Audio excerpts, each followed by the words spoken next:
Bom dia, irmãos. Mais uma vez é uma satisfação estar aqui junto de vocês para que a gente possa aprender um pouco mais acerca da palavra de Deus, né? Então, como eu gosto sempre de fazer, né, indicar sempre uma boa leitura, como eu fiz da outra vez, eu quero indicar um livro para os irmãos, né, Os Atributos de Deus, A.W. Pink. Esse foi um dos melhores livros que eu já li, né? João Calvino, no seu primeiro livro, das Institutas, ele diz que se você quer conhecer o homem, conheça primeiro a Deus, porque Deus é o padrão de referência, é a moral absoluta, tá? Então conheça primeiro a Deus, para depois você poder então conhecer o homem. E como nós estamos falando sobre como interpretar a realidade que nos cerca, de olhar para esse mundo e entender que tudo está sob o controle de Deus, que tudo está sob o comando de Deus, obviamente nós estamos falando de uma cosmovisão, tá? Então, antes de nós abrirmos a Bíblia, no texto de Ezequiel 16, que é o texto que nós vamos usar para fazer apenas uma analogia, eu quero trazer alguma breve explicação sobre o que é ser cristão, sobre o conceito de fé. Por vezes você pode ser questionado, tá, mas me explica aí o que é fé. No seu trabalho, na sua escola, na sua faculdade, em qualquer meio que você esteja presente, e qual vai ser a sua resposta sobre o que é fé? Qual o conceito de fé? Tá? Eu vou pedir que os irmãos abram a Bíblia lá em 1 Pedro 3, 15 e 16, antes de nós entrarmos no nosso assunto separado nesta manhã. 1 Pedro 3, 15 e 16, diz assim: Antes, santificai a Cristo como Senhor em vosso coração, estando sempre preparados para responder a todo aquele que vos pedir razão da vossa esperança que há em vós, fazendo, todavia, com mansidão e temor, com boa consciência, de modo que, naquilo em que falam contra vós outros, fiquem envergonhados os que difamam o vosso bom procedimento em Cristo, né? Se perguntarem qual é a razão da vossa fé, qual vai ser a sua resposta, né? Pedro fala aqui antes santificai a Cristo como Senhor em vosso coração, estando sempre preparados para responder. Para responder é fazer uma defesa da vossa fé. Em que você acredita? Em que nós acreditamos? Né? Pedro questiona, então você precisa estar preparado, porque estar preparado para fazer uma defesa da vossa fé é santificar a Cristo. É santificar a Cristo. Antes santificai a Cristo. E aí a pergunta que fica é: o que é fé? Se nós formos lá para Hebreus 11, vai dizer que é o firme fundamento das coisas que não se veem, mas se esperam. Mas o que é fé? O que nós podemos entender por fé? Para fazer uma breve introdução sobre o que é fé, no Antigo Testamento existe uma palavra para confiança inabalável de Deus, que é a palavra emuná em hebraico, que significa verdade. E por que verdade? Porque Deus fez uma promessa e Deus cumpriu todas as suas promessas. Tudo aquele que Ele falou, Ele cumpriu, portanto é uma verdade. Essa palavra emuná, tá? Guardem esse conceito. No Novo Testamento nós temos uma palavra que significa verdade, que não é uma palavra grega, mas é uma palavra derivada dessa palavra em hebraico, emuná, que é a palavra amém, que significa verdade. E João, lá em Apocalipse, ele vai chamar Jesus de a verdade. A verdade. Então, quando o profeta diz, assim diz o Senhor, imediatamente vem a palavra de Deus para o homem que é verdade. E quando Jesus fala amém, amém, ele está falando verdade, verdade. Eu sou Deus falando.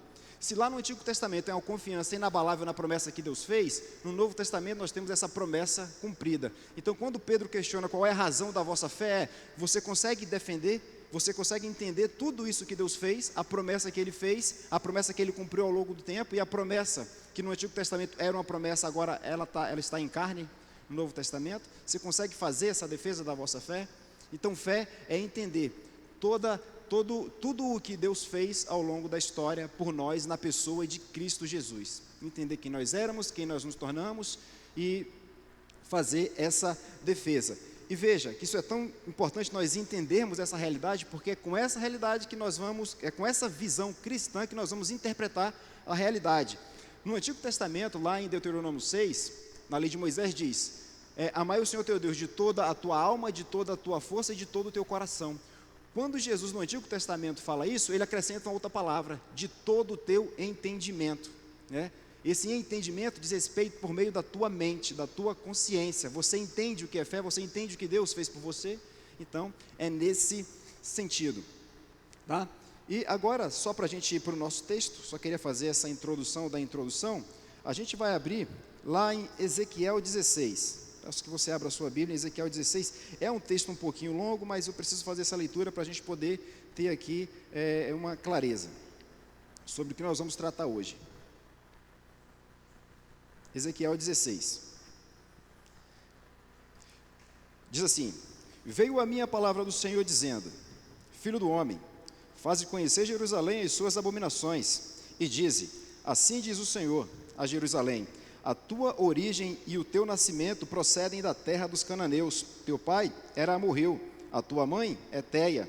Quanto ao teu nascimento, no dia em que nasceste, não foi cortado o umbigo, nem foste lavada com água para te limpar, nem esfrega com sal, nem envolta em faixas. Não se apiedou de ti olho algum, para te fazer alguma destas coisas. Compadecido de ti, antes fostes lançada em pleno campo no dia em que nasceste, porque tiveram nojo de ti. Passando eu por ti, te vi-te-a, revolveste no teu sangue, e te disse: ainda que estais no teu sangue, vive sim, ainda que estais no teu sangue, vive. Eu te fiz multiplicar com o renovo do campo, cresceste e te engrandeceste e chegaste à grande formosura. Formaram-se os teus seios e te cresceram os cabelos. No entanto, estava nua e descoberta. Passando eu por junto de ti, vi-te, e eis que o teu tempo era tempo de amores. Estendi sobre ti as abas do meu manto e descobri a tua nudez. Dei-te juramento e entrei em aliança contigo, diz o Senhor Deus, e passaste a ser minha. Então te lavei com água e te enxuguei do teu sangue e te ungi com óleo. Também te vesti de roupas bordas e te calcei com couro da melhor qualidade e te cingi de linho fino e te cobri de seda. Também te adornei com enfeites e te pus braceletes nas mãos e colar à roda do teu pescoço. Coloquei-te um pendante no nariz, arrecadas nas orelhas e linda coroa na cabeça. Assim fostes ordenada de ouro e prata. O teu vestido era de linho fino, de seda e de bordados, nutristes de flor, de farinha, de mel, de azeite. Eras formosa em extremo e chegastes a ser rainha. Ocorreu a tua fama entre as nações por causa da tua formosura, pois era perfeita por causa da minha glória que eu pusera em ti, diz o Senhor Deus. Essa primeira parte, esses 14 primeiros versículos de Ezequiel 16, eu quero fazer uma comparação com o que nós vimos na nossa primeira aula sobre a criação, quando Deus deu a estrutura e a direção, né? Então, esse texto simboliza uma mulher, uma criança que foi abandonada pelos pais, foi jogada, né, simbolizando o povo de Deus, e que um homem passa e junta essa criança, simbolizando Deus, e cuida dela.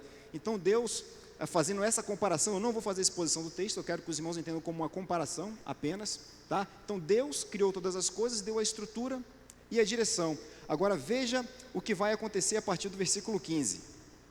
Mas, a ideia de contraste: confiaste na tua formosura e te entregaste à lascívia, graças à tua fama, e te ofereceste a todo o que passava para seres dele. Tomaste dos teus vestidos e fizeste lugares altos adornados de diversas cores, nos quais te prostituístes. Tais coisas nunca se deram e jamais se darão. Tomaste as tuas joias de enfeite que eu te dei do meu ouro e da minha prata, fizestes estátuas de homens e te prostituístes com ela. Tomaste os teus vestidos abordados e as cobristes, o meu óleo e o meu perfume puseste diante delas. O meu pão que te dei, a flor da farinha, o óleo e o mel com que eu te sustentava, também puseste diante dela em aroma suave. E assim se fez. diz o Senhor Deus. Demais, tomastes os teus filhos e as tuas filhas, que me gerastes, os sacrificastes a elas, para serem consumidos. Acaso é pequena a tua prostituição? Matastes a meus filhos, e os integrastes a elas, como oferta pelo fogo. Em todas as tuas abominações e as tuas prostituições, não te lembraste dos dias da tua mocidade, quando estava nua e descoberta, a envolver-te no teu sangue, depois de toda a tua maldade. Ai de ti, diz o Senhor, edificastes prostíbulo de culto e fizeste elevados altares por todas as praças. A cada canto do caminho edificastes o teu altar e profanaste a tua formosura, e abristes as pernas a todo que passava, e multiplicastes as tuas prostituições. Também te prostituístes com os filhos do Egito, teus vizinhos de grandes membros, e multiplicastes a tua prostituição para me provocares a ira. Por isso, estendi a mão contra ti e diminuí a tua porção, e te entreguei à vontade dos que te aborrecem, as filhas dos filisteus, as quais se envergonhavam do teu caminho depravado. Também te prostituístes com os filhos da Assíria, porquanto era insaciável, e prostituindo-se com eles, nem ainda te fartastes. Antes multiplicastes a tua prostituição na terra de Canaã, até que a Caldeia, e ainda com isso não te fartastes. Quão fraco é o teu coração, diz o Senhor Deus, fazendo tu todas essas coisas só próprias de meretriz descarada. Eu vou parar aqui, eu vou deixar para os irmãos lerem em casa, porque o nosso tempo é curto, mas o texto ele só vai piorar daqui para frente, tá? O texto ele vai tender a piorar. Por que eu trouxe esse texto como um texto base para nós? Era como se o homem pegasse a criação que Deus fez, bela, dando a estrutura e a formação, e agora ele usasse, depois da queda, toda essa criação que Deus fez, e agora direcionasse contra o Criador, contra aquele que fez todas as coisas, tá? Então hoje nós vamos falar de queda, profundidade e abrangência. O quão abrangente foi e o quão profunda foi a queda do homem, né? E nós, só para fazer uma breve introdução do que nós vimos na aula anterior, nós falamos de estrutura e criação, em que nós temos lá a função criacional, nós chamamos de função criacional, uma fórmula em que Deus diz, olha, e disse Deus, e depois que ele diz, ele cria o elemento, né? E disse Deus, função criacional, haja luz, e houve luz. Ou seja, Deus chama pelo nome aquele elemento da criação antes mesmo de ele ser criado. Ou seja, Deus estabeleceu como esse elemento iria funcionar antes mesmo que ele viesse a existir, né? Nós chamamos de função criacional. E depois nós vimos, assim se fez, esse elemento funcionando como Deus planejou, tá? E viu Deus que era muito bom, ou seja, funcionando conforme a estrutura que Deus deu, conforme a direção que Deus deu, né? E aí nós vimos também criação, estrutura e direção. Dentro da estrutura e direção nós vimos os mandatos que Deus estabeleceu numa ordem. Nós vimos que esse primeiro mandato, né, o mandato foi o mandato espiritual, em que Deus começa a estabelecer as esferas de relacionamento do homem. Primeiro, relacionamento do homem para com Deus, depois relacionamento do homem para com o próximo, depois relacionamento do homem para com a criação. Então Deus estabelece essa sequência nesta ordem. E o primeiro mandato espiritual diz respeito à obediência à lei de Deus. Obedece à lei de Deus que você tem vida. Se você não obedecer à lei de Deus, você tem morte. Então esse é o primeiro mandato, né? O mandato espiritual. E o segundo mandato que nós vimos foi o mandato social. Deus cria a dimensão social, cria o homem, depois forma a mulher e cria ali a dimensão social que diz respeito à família. E que o homem, né, agora com a sua companheira, deve obedecer às leis de Deus, né? Amar ao próximo, amar a Deus e amar ao próximo, sendo o homem o cabeça, E vimos nesta ordem, né, o mandato cultural, em que Deus planta o jardim e diz para o homem agora, cultivem, agora vocês vão cuidar do jardim. A criação era perfeita? Não era perfeita, porque quando nós falamos de perfeição, nós estamos falando de um princípio de imutabilidade, aquilo que não pode aumentar, nem diminuir, nem aumentar. Quem é perfeito? Deus. Então Deus criou todas as coisas estabeleceu a estrutura, estabeleceu a direção, disse para Adão e Eva: agora vocês vão desenvolver as potencialidades da criação, né? Se nós olharmos para tempos atrás, acerca da tecnologia, o que era antes e o que é hoje, isso é desenvolver as potencialidades da criação. Então, Deus disse a Adão e Eva: agora vocês vão desenvolver essas potencialidades fazendo uso das leis que eu estabeleci, né? Então, desenvolvam aí as potencialidades da criação. Nós vimos também que Deus encheu um homem, lá em Êxodo 31, do Espírito Santo, para esse homem produzir arte, né? Nós temos uma mania, um costume de separar: não, o que é sagrado é o que nós fazemos aqui dentro da igreja, o que acontece lá fora não tem nada a ver conosco. Será que não tem? Será que Deus só está aqui dentro e não está lá fora? Então, às vezes, nós temos essa percepção, essa perspectiva, olhamos para a realidade dessa forma, que eu entendo ser uma forma equivocada, porque Deus criou todas as coisas. Deus foi quem estabeleceu como tudo iria funcionar. Se eu sou cristão aqui dentro, eu sou cristão lá fora também, né? Então, isso nós vimos que é chamado de realismo teontológico criacional, ou seja, é uma realidade estabelecida pelo ser de Deus na criação. Foi Deus quem estabeleceu como tudo iria funcionar, e depois Deus disse: tudo era muito bom, né? E disse Deus, assim se fez, e viu Deus que tudo era muito bom. Então, nós vamos entrar, né, no nosso tema de hoje, né, na queda propriamente dita, e eu vou pedir que você abra sua Bíblia lá em Gênesis, capítulo 3.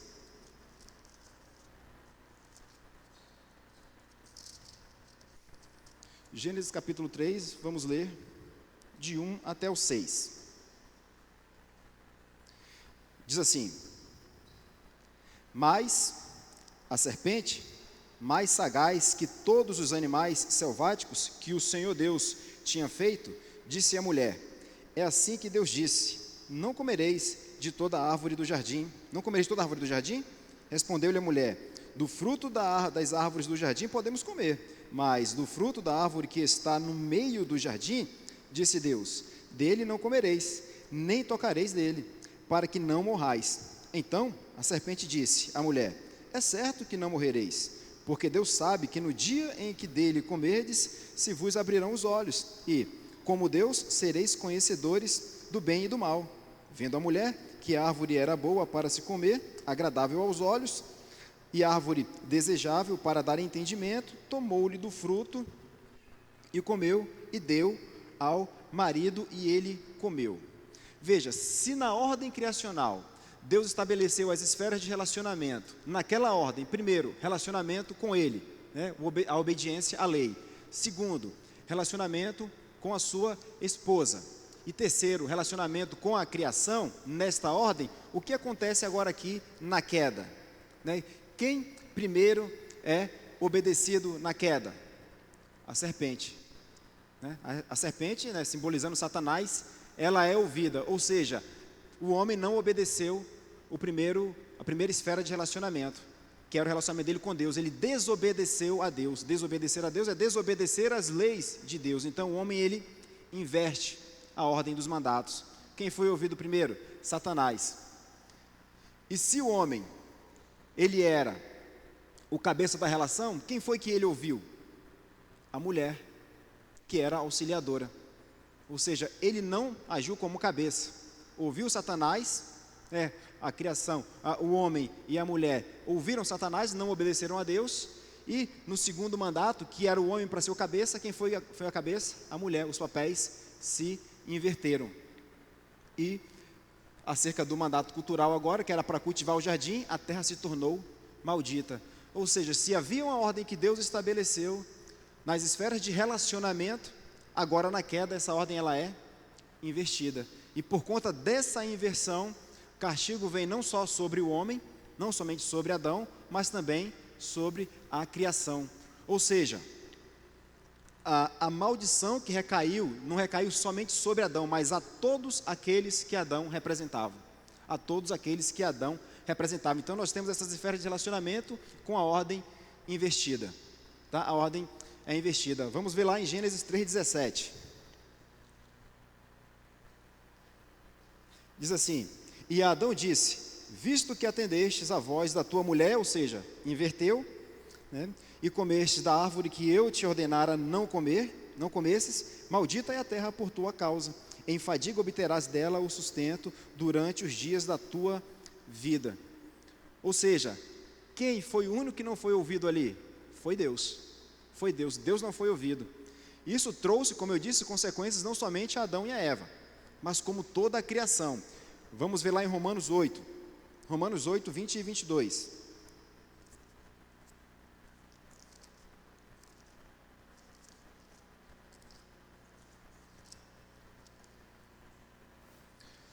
Romanos 8, 20 e o 22. Pois a criação está sujeita à vaidade, não voluntariamente, mas por causa daquele que a sujeitou. O 22. Porque sabemos que toda a criação, a um só tempo, geme e suporta angústias até agora. Ou seja, quem também está sofrendo com a queda? A criação, não somente a Deus, não somente Adão. Adão não representava somente a ele e a sua esposa Eva, mas representava toda a criação. E toda a descendência de Adão, assim como toda a criação, passou a sofrer consequências da queda. A própria criação geme. E olha o que Moisés vai dizer lá em Gênesis 9, 2.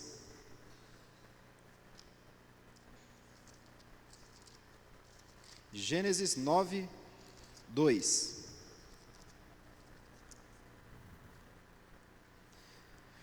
Pavor e medo de vós virão sobre todos os animais da terra e sobre todas as aves dos céus, tudo o que se move sobre a terra e todos os peixes do mar, nas vossas mãos serão entregues. O que Moisés está dizendo aqui? Que Deus agora colocou no animal receio do homem. Por quê? Porque a criação está sofrendo as consequências do pecado de Adão, e as feras agora querem devorar o homem por conta disso, porque elas estão gemendo, elas estão sofrendo por conta da queda. Então as feras querem devorar o homem, mas Deus colocou medo nelas e que o homem ainda as controlasse, para que o homem não fosse devorado por elas, de tão abrangente e profundo que foi o pecado, de como essa ação de Adão em desobedecer a Deus causou não somente na descendência de Adão, mas como em toda a criação. Hoje as feras querem devorar o homem por conta disso, porque elas sofrem. E o texto diz lá de Romanos, não por conta delas, mas por quem as sujeitou, que foi quem? O homem. O homem. Então o pecado não trouxe consequências catastróficas apenas para a raça humana, também trouxe consequências catastróficas de ordem cósmica, de ordem universal. E qual foi a extensão? Os efeitos do pecado se estenderam a toda a criação. Observe os seguintes aspectos estruturais da sociedade. A gente sempre tenta não falar sobre o que acontece lá fora, a gente chama de secular, ele é o mundo secular, nós não temos nada a ver com isso. Na verdade, nós temos tudo a ver com isso, porque tudo é criação de Deus. Então, eu trouxe alguns aspectos da sociedade, como o Estado, a família, a tecnologia, a sexualidade, a alimentação e a educação, porque tudo isso são coisas boas, porque foram criadas por Deus.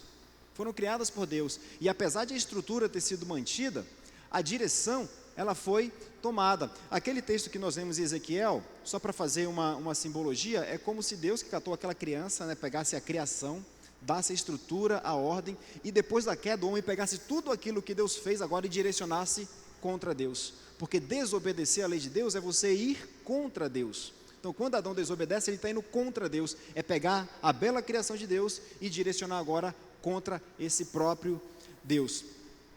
Muitas vezes a gente acha que o problema do nosso Brasil, já que estamos aí em período de um dia importante para a nação, o problema do Brasil é o sistema político. Se modificarmos o sistema, o país entra no eixo.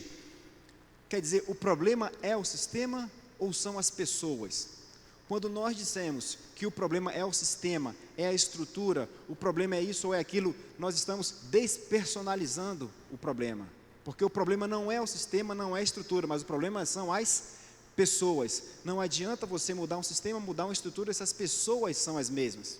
Se as pessoas são as mesmas. Ter essa expectativa de que nós podemos mudar, de que nós podemos mudar a estrutura, mudar o sistema, é você pensar de forma utópica. E quando você pensa de forma utópica, todas as vezes que nós olharmos para a história, e vermos que políticos trouxeram expectativa redentiva para um povo, aquela nação caminhou sempre para uma tirania, né? E nós vamos ver por que caminha para uma tirania, para um regime totalitário, né? O sistema político é formado por pessoas e não deve ser despersonalizado. Por detrás de pessoas há uma guerra espiritual. Quando a gente fala em guerra espiritual, né, a gente está falando do seguinte: tem gente que acha que tem um demônio aqui, aquele demônio lá, dá nome, né? Não estamos falando disso, né? A gente está falando sobre o que o ser humano é depois da queda, né? Que a gente chama de efeito noético do pecado. O que é o efeito noético do pecado? É o efeito que o pecado causou na mente do homem, né? Noético vem de nous, de mente, né? Qual foi o efeito? Lembra que Deus criou todas as coisas e o homem agora pega tudo isso e direciona contra Deus, né? Esse é o efeito noético. Então, quando nós entendemos que ao cair nós adquirimos um vírus, isso significa que onde nós formos, esse vírus vai nos acompanhar, que a gente pode chamar esse vírus de mundanismo, tá? Mundanismo, ou seja, não é o sistema, não é a estrutura, mas sou eu estou com esse vírus do pecado, onde eu for, esse vírus me acompanha, e se é um vírus, ele é infeccioso, ele vai infectar outras pessoas, né? Então o vírus do mundanismo, né? A gente vê muito nos filmes ali o lado bonzinho, né, e o lado mal, no filme, desenho, mas na realidade da nossa vida nós somos o bom e nós somos o mal, né? Nós somos o mal. Então o pecado ele foi devastador na vida do homem e de toda a criação. E aqui eu trouxe alguns exemplos para a gente entender que o homem não tem nenhum tipo de poder redentivo. Se nós pararmos para pensar, lá em Babel, eles queriam tornar o nome deles grande, construir uma grande cidade, fazer o nome deles grande. Os assírios, a mesma coisa, né? Conquistar cidade, avançar, império. Os babilônicos, a mesma coisa. Os persas, a mesma coisa. O Império Helênico de Alexandre o Grande, a mesma coisa, né? Vou conquistar a cidade, né? E o Império Romano também, a mesma coisa. Ou seja, construir cidade é sinônimo de grandeza, de poder, de controle, de domínio, né? Aí a pergunta que eu faço aqui agora para vocês é: quem é que constrói o novo céu e a nova terra? É Jesus Cristo, não é Jesus Cristo? Então toda vez que o homem tenta trazer para ele esse poder, ele está querendo se colocar no lugar de Deus, né? E sereis como Deus, não foi isso que a serpente disse? E sereis como Deus. Então o homem ele não tem poder redentivo nenhum. Quando ele se coloca nessa condição, ele está querendo ser como Deus, e isso vai descambar para governos tiranos. Assim aconteceu na Rússia, na Revolução Russa em 1917, assim aconteceu na China, assim aconteceu na Alemanha nazista, assim aconteceu na Itália de Mussolini. Toda vez que um homem se apresentou como redentor, trazendo solução para todos os problemas, ele vai descambar para um regime tirânico, o que vai trazer caos, miséria e fome para a sociedade, porque esse papel não é do homem. Então o pecado se alastrou em todas as camadas da sociedade, todas. Ele foi abrangente e ele foi profundo, né? Vejamos agora o casamento, né? O divórcio é cada vez mais comum. As pessoas as pessoas não querem mais se casar, fazem apenas união estável para facilitar a separação. Pior, apenas passam a morar juntos sem qualquer compromisso legal ou religioso. Ou seja, a instituição casamento ela não tem mais o valor que deveria ser dado a essa instituição. Não querem mais saber isso. O casamento não precisa mais ser entre homem e mulher. O casamento pode ser a união entre duas pessoas que supostamente se amam, né? Não é isso que diz a sociedade. Isso é o grau de abrangência e de profundidade do pecado. A família pode ser qualquer coisa, não é mais a mulher, o homem, seus filhos. Não, a família pode ser qualquer coisa. A família pode ser qualquer coisa. Os pais negligenciam os filhos em favor de sua carreira, a ideologia de gênero pervertendo a estrutura da família, a prostituição aceita como profissão comum, natural, as relações sexuais promíscuas, né? Então, o casamento ele está sob ataque. E muitas vezes, todos esses eventos acontecendo, mas por que isso? Às vezes a gente não consegue entender, ou alguém não consegue entender, alguém sem o conhecimento das Escrituras vai vai achar que não sabe ou não entende, mas a Bíblia deixa muito claro onde está a origem de todas essas mazelas, de todos esses problemas, né? Então o casamento ele está em ataque, o casamento ele está sob ataque, sobre esse pós-modernismo em que ele estabelece que não existe verdade. A verdade é aquilo que cada um pensa. Se o que cada um pensa é verdade, ela deve ser respeitada e ponto final. Mas nós, na condição de cristãos, entendemos que existe verdade absoluta, que existe valores morais, que foi Deus quem os estabeleceu. Então nós temos aqui também, nas atividades culturais, né, o que antes era para ser desenvolvido para fins de glorificar a Deus, ganhou outra direção, como por exemplo música. Nós vemos belas harmonias, faz parte da criação. Nós vemos belas vozes cantando, né, produzindo, né, algo muito bonito, mas e as letras? Promíscuas, letras sensuais, letras fazendo apologia à droga, letras fazendo apologia à idolatria, né? A música foi Deus que criou? Foi Deus que criou. A música, a harmonia, a melodia, são coisas belas, mas o vírus do mundanismo que está no homem, que a produz, pega tudo aquilo e consegue direcionar contra Deus. A mesma coisa nos filmes, nós não vemos nada diferente nos filmes, também não vemos nada diferente nas peças teatrais, né? Tudo isso é cultura, isso é bom? Isso é bom, as potencialidades da criação sendo desenvolvida, mas o vírus do mundanismo que está no homem faz com que isso seja direcionado contra Deus. Então a distorção dos elementos criacionais aponta para uma direção contrária à que Deus estabeleceu no ato criacional. Agora o homem ofende a Deus, desobedecendo e tendo prazer nisso. O assassinato, o adultério, o roubo, a blasfêmia e tantos outros vícios é fruto do que o homem é e não do que ele faz. Ou seja, pecado não é aquilo que eu faço, porque se pecado fosse aquilo que eu fizesse, bastava eu deixar de fazer. Mas pecado é aquilo que eu sou. Se é aquilo que eu sou, onde eu estou, Ele está comigo também, né? Então há distorções morais por todos os cantos da civilização. Todos caíram em Adão, todos ofendem a Deus, né? Então o pecado ele não abrangeu somente a parte humana, mas a parte não humana também. Os efeitos do pecado na criação não humana, o pecado foi generalizado, foi profundo e abrangente, atingiu tanto a parte humana quanto a parte não humana. É o que nós vimos lá em Romanos 8, né? E agora do 19 ao 22. Isso é o que a gente chama de efeito noético do pecado.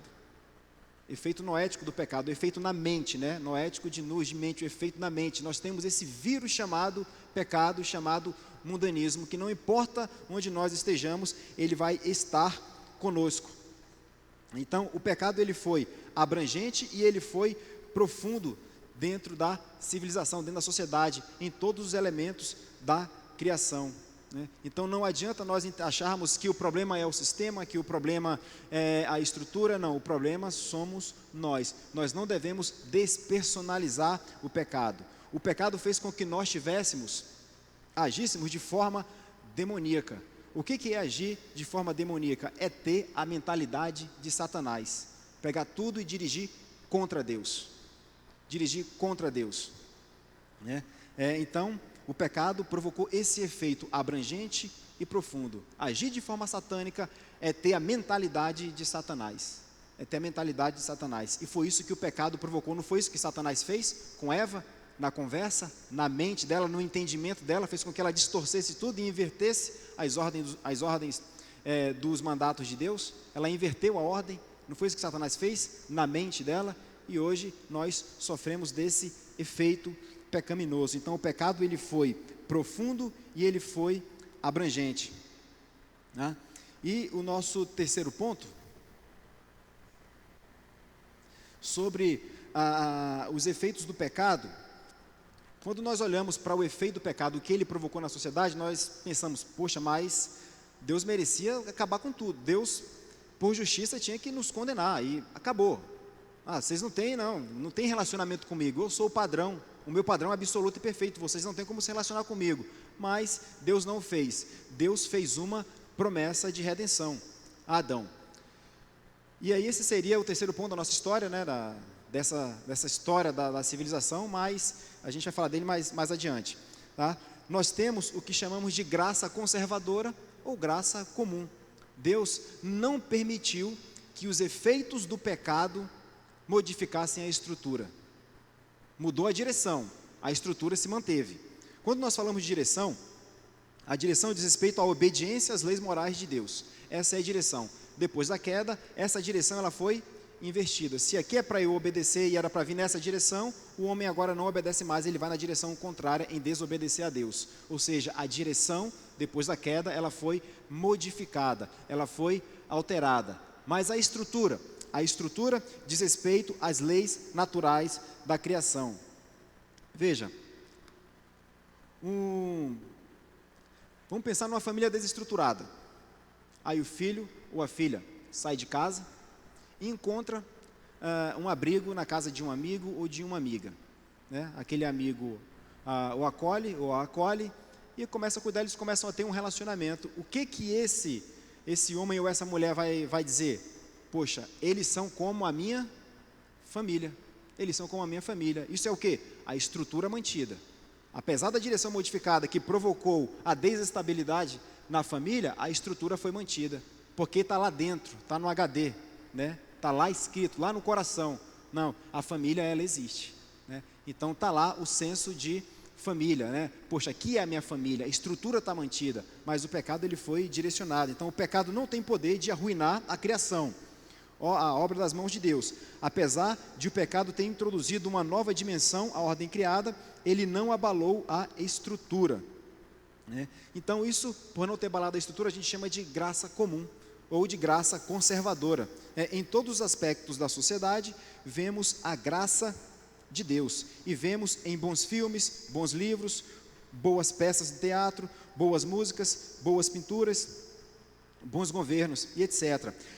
Há frutos na vida social e cultural da humanidade. Vamos abrir lá em Mateus 5, 44 a 45.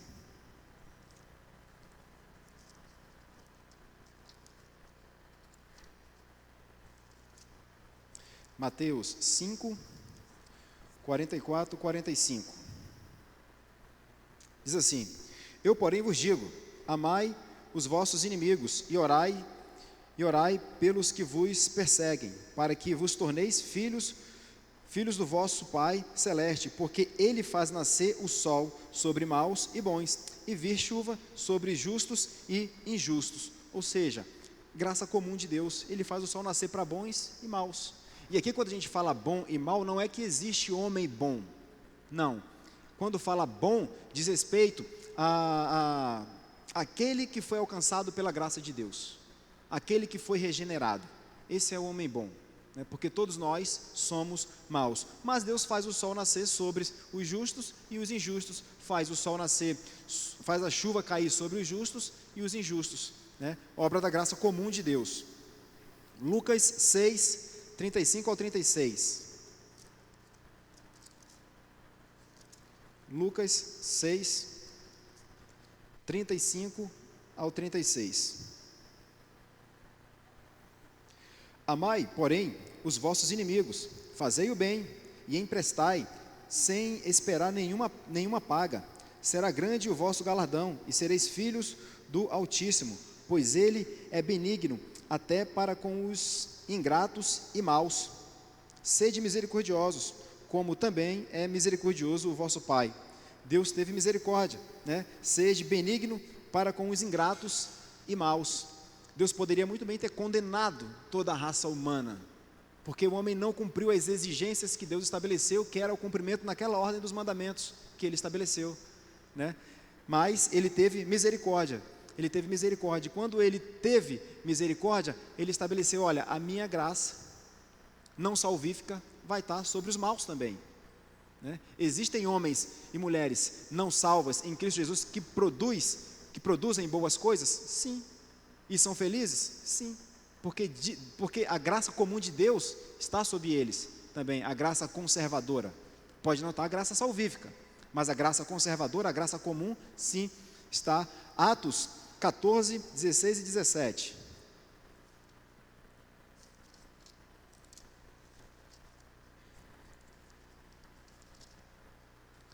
Atos 14, 16 e 17. Diz assim: o qual, nas gerações passadas, permitiu que todos os povos andassem nos seus próprios caminhos. Contudo, não se deixou ficar sem testemunho de si mesmo, fazendo o bem, dando-vos do céu chuvas e estações frutíferas, enchendo o vosso coração de fartura e de alegria. Dizendo isto, foi ainda com dificuldade que impediram as multidões de lhes oferecerem sacrifícios. Olha, enchendo o vosso coração de alegria. Os homens maus também têm alegria.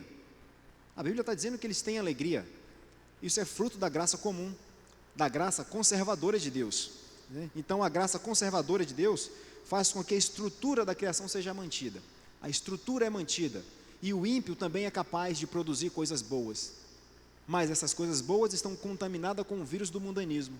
Porque pecado, mais uma vez, não é aquilo que eu faço, mas é aquilo que eu sou. E se é aquilo que eu sou, onde eu estou, o pecado também está. O desejo de desobedecer a Deus também está presente. Também está presente. Mas, em função da graça conservadora, a prostituição não elimina a bondade da sexualidade humana que Deus estabeleceu. A tirania política não apaga o caráter divinamente ordenado do Estado. Deus queria que a sua criação fosse governada. Por quem? Por Adão. Ele governasse a criação. Política é ruim? Não, não é ruim. Mas apesar do pecado, né, a estrutura está sendo mantida. Governos tirânicos não vão mudar a estrutura que Deus estabeleceu no ato da criação. A graduação de bom e ruim, bem e mal, certo ou errado. Veja, isso aqui é uma das provas que a gente traz, né? É uma das provas que São Tomás de Aquino trouxe para provar a existência de Deus. Ora, se o homem compara o que é bom e o que é mal em graduação, ele tem necessariamente de fazer comparando com o bom absoluto, com o bem absoluto, com o que é perfeito. E essa comparação ele faz com quem? Com Deus. Então essa graduação de você ir comparando bom, de certo, errado, de bem ou mal, isso é fruto da graça conservadora e da graça comum. O ímpio faz isso também? Faz. Às vezes muito mais até do que alguns que se dizem cristãos. Tá? Até aqui tudo bem? Tem alguma pergunta? Eu acho que posso estar falando muito rápido. Se tiverem alguma pergunta que queiram fazer, podem levantar o braço e a gente vai interagindo. Tá? Então veja, se Deus deu a direção e a estrutura no ato criacional, o homem agora pega essa criação, tudo aquilo que Deus deu para o deleite dele, para a glória de Deus, e joga tudo contra Deus. Ele muda essa direção. Então o homem provocou um caos. No mundo, né? Um caos no mundo. E a gente pode perguntar: nossa, mas foi tão feio assim? Não, não foi tão feio assim, foi pior, né? Foi pior, o negócio foi feio, né? Então o pecado, ele teve abrangência universal. Ele teve uma abrangência e uma profundidade que homem nenhum é capaz de mudar o que Adão fez. O que Adão fez trouxe consequências abrangentes e profundas, não somente para ele, não somente para sua companheira, mas para toda a humanidade e para toda a criação. Para toda a criação. E lembre-se, toda vez que um homem se apresentar dizendo que tem solução para todos os problemas do seu país, da sua nação, certamente ele vai parar numa tirania, porque ele quer ser como Deus. Esse papel não é como Deus. Lembra dos assírios, dos babilônios, dos helênicos, do Império Romano, que queriam construir a cidade, fazer seus nomes grandes, mas quem é que constrói o novo céu e a nova terra? Né? Quem constrói o novo céu e a nova terra? E esse é seria o terceiro capítulo da nossa história, né? A história de toda a humanidade, ela está dividida em 4 capítulos. O primeiro, nós vimos, que foi a criação, em que Deus cria todas as coisas, e mais uma vez, estabelece a estrutura e a direção. O segundo capítulo dessa nossa história nós estamos vendo hoje, que é a queda, a abrangência e a profundidade, o quanto ela foi devastadora com a parte humana e a parte não humana. O terceiro capítulo dessa nossa história é a redenção, né? Quem é que vai redimir todas as coisas? E a quarta parte, o quarto capítulo dessa nossa história é a consumação, quando haverá de chegar esse dia que tudo será então regenerado por aquele que tem o poder de fazer isso. E só para a gente trazer, antes de trazer aqui algumas aplicações, Jesus, quando veio ao mundo, desenvolveu o seu ministério, ele curou enfermos, ele ressuscitou os mortos. Ou seja, o que foi que Jesus fez? Sendo a enfermidade fruto da queda, sendo a morte fruto da queda, o que foi que Jesus está nos mostrando ali? Olha, eu sou aquele, o único capaz de trazer o feito à ordem, de trazer ordem ao caos que o homem estabeleceu na criação. É isso que Jesus está dizendo. E quando Deus fala para Adão, maldita é a terra por tua causa, quando Jesus está lá no mar, o que é dito a ele? Quem é esse? Que até o vento e o mar lhe obedecem. Que até o vento e o mar lhe obedecem. Então somente Jesus Cristo, foi somente dado a ele o poder de trazer todo o feito à ordem, né? O pecado ele foi tão abrangente, tão profundo, que homem nenhum é capaz de produzir nenhum tipo de redenção. Homem nenhum. Mas isso é a terceira parte dessa nossa grande história, né? E essa nossa história, se você parar para pensar, ela está nos filmes, ela está em novela, ela está em todos os cantos. Se você assiste a um filme, por exemplo, você vai ver que o filme ele começa a se desenvolver, aí alguma coisa ruim começa a acontecer, é a queda, aí chega no ápice, olha, caiu, e aí de repente aparece quem? Aqueles que vão salvar, trazendo redenção. Então isso vai estar em todo lugar, isso vai estar permeado na própria música também. A gente vê que no campo harmônico começa, na tônica, depois vai ficando uma tensão diferente, pedindo uma solução, até que você volta de novo para a tônica para poder resolver. Então essa história, criação, queda, redenção e consumação, ela está em todos os aspectos da sociedade. Você não consegue fugir disso, né?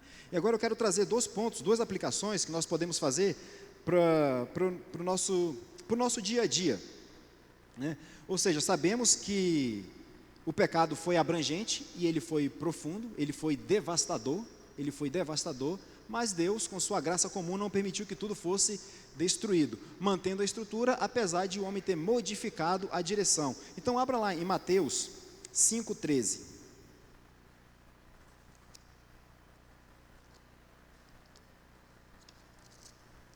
Mateus 5,13.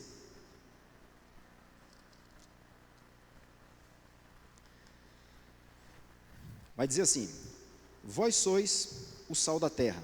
Ora, se o sal vier a ser insípido, como lhe restaurar o sabor? Para nada mais presta, senão para lançá-lo fora, ser pisado pelos homens. Então o que Jesus está dizendo? Jesus está dizendo que nós devemos ser o sal da terra. Essa palavra sal, a ideia que ela traz aqui dentro desse contexto, ela é um símbolo de tempero moral. É um símbolo de tempero moral. Para que serve o sal? Por que você salga uma carne? Para ela não apodrecer. Não apenas para dar sabor, mas para ela não apodrecer.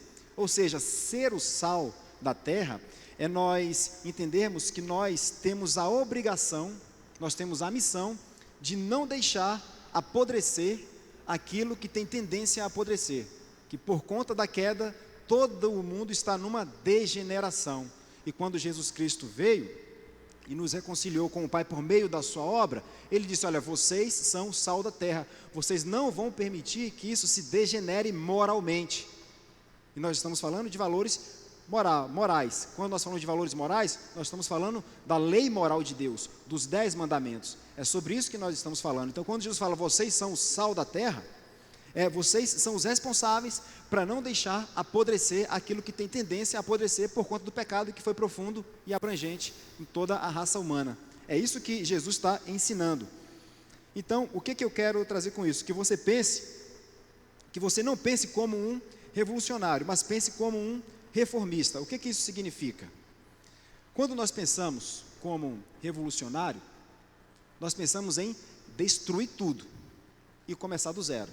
Toda vez que algo não dá certo, apaga tudo, destrói tudo, derruba tudo e vamos começar do zero. Essa é a mentalidade. Por exemplo, eu não gostei de alguma coisa aqui na construção dessa igreja. Vamos derrubar ela toda e começar do zero.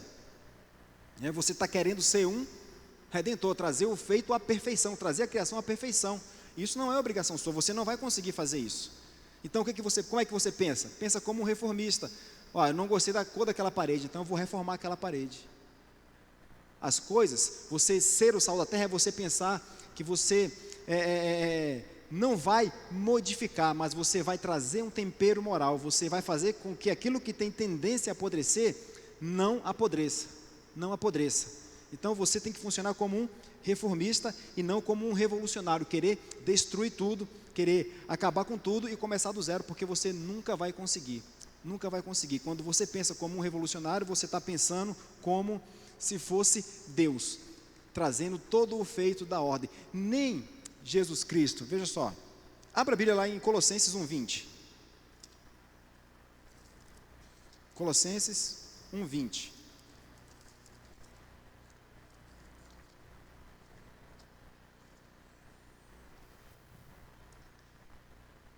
Olha o que diz: e que havendo feito a paz pelo sangue da sua cruz, por meio dele, reconciliasse consigo mesmo todas as coisas, quer sobre a terra, quer sobre os céus. Quem fez isso? Jesus Cristo. O que ele fez? Reconciliou com ele todas as coisas. Ele acabou com tudo e vai construir tudo de novo? Não, não, ele vai reconciliar com ele todas as coisas, tão logo chegue esse momento. E quando é esse momento? Abra lá em Hebreus 2:8.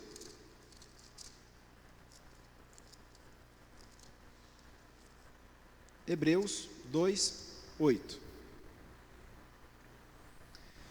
Todas as coisas sujeitaste debaixo de seus pés. Ora, desde que lhe sujeitou todas as coisas, nada deixou fora de seu domínio. Agora, porém, ainda não vemos todas as coisas a ele sujeitas.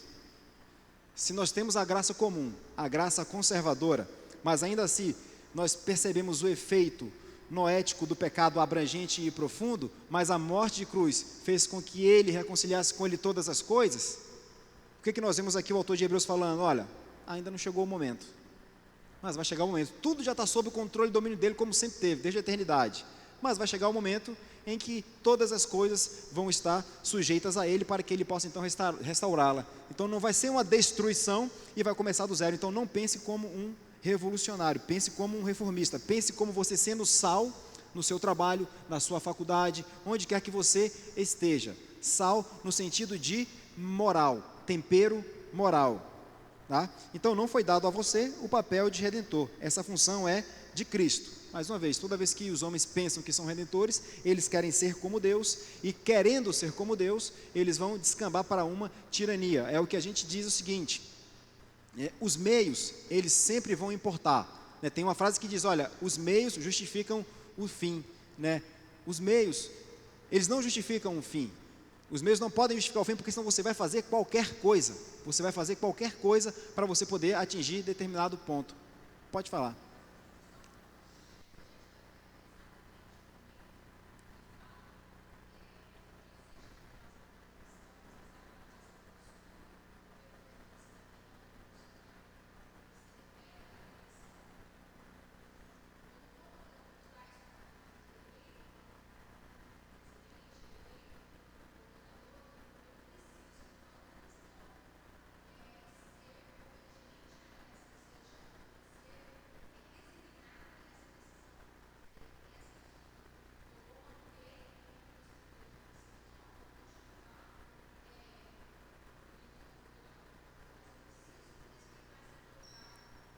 Isso. Pedro vai dizer o seguinte: ao homem, Pedro vai dar o mesmo conselho que Paulo dá, que nós estamos sujeitos às autoridades. Mas ele vai dizer assim: ao homem compete obedecer às leis de Deus. Se as leis dos homens, elas confrontam a lei de Deus, nós, na condição de cristãos, não temos a obrigação de obedecer. Por exemplo, se for aprovada uma lei a favor do aborto, é lei, eu estou sujeito à autoridade. Não, você está sujeito às leis morais de Deus, não sujeito às leis da autoridade. Lembra o efeito noético do pecado, ele vai estar em toda a civilização, tá? Nós, dado esse contexto de política, a gente precisa sempre não defender pessoas, nós precisamos olhar para a Bíblia, é a nossa bússola, é o nosso caminho, e nós precisamos defender alguns valores bíblicos. O cristão, ele não está alheio à política, ele não pode estar alheio à política, porque política é algo bom, faz parte da criação, mas como ele tem que olhar? Com uma cosmovisão cristã, Aí você quer fazer as suas escolhas em função de uma pessoa? Não, não é em função de pessoa, é em função de valores. Eu sempre gosto de trazer 3 valores que são muito importantes para que nós entendamos. Existem direitos que foram dados por Deus, pelo Criador, que ninguém pode tirar de você, que a gente chama de direito inalienável, o direito à vida. O direito à vida, foi Deus quem nos deu a vida. O direito à liberdade, Deus plantou uma árvore no jardim e disse: pô, você é livre para comer qualquer coisa, menos aquela ali, né? A liberdade. E o direito à propriedade privada, quando Deus fala nos 10 mandamentos, não furtarás, pressupõe a existência de propriedade privada, né? Então você tem que defender valores, tá?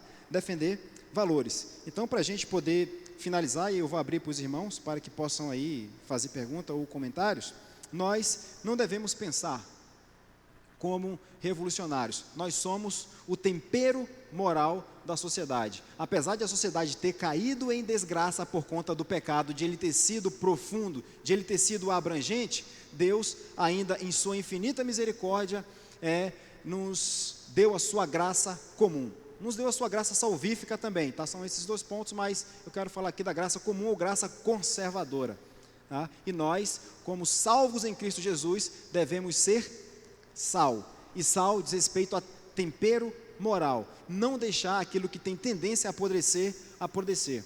Amém? Amém? E aí eu abro para os irmãos, se quiserem fazer algum comentário, alguma pergunta, a gente está à disposição. Senão a gente pode falar.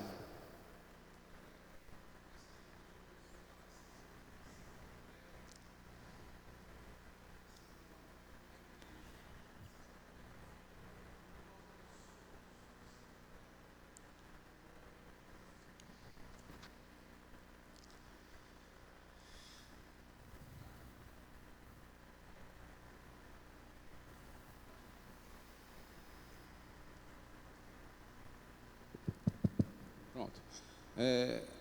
Eu entendo assim, o mandamento de ser sal da terra é um mandamento dado à igreja. Então, nós não somos sal da terra individualmente fora da igreja, porque nós precisamos da comunhão dos santos. Então, nós temos a instituição da igreja, que ela nos traz 3 pilares: a pregação fidedigna da palavra, a ministração dos sacramentos e a disciplina eclesiástica, que é o que nos conduz nos caminhos do Senhor. A gente sempre tende ao pecado, sempre. Se a gente estiver fora da igreja, fora desses 3 pilares, a gente falando não, eu posso comungar sozinho em casa, não preciso de igreja, coisas desse tipo assim, não é possível.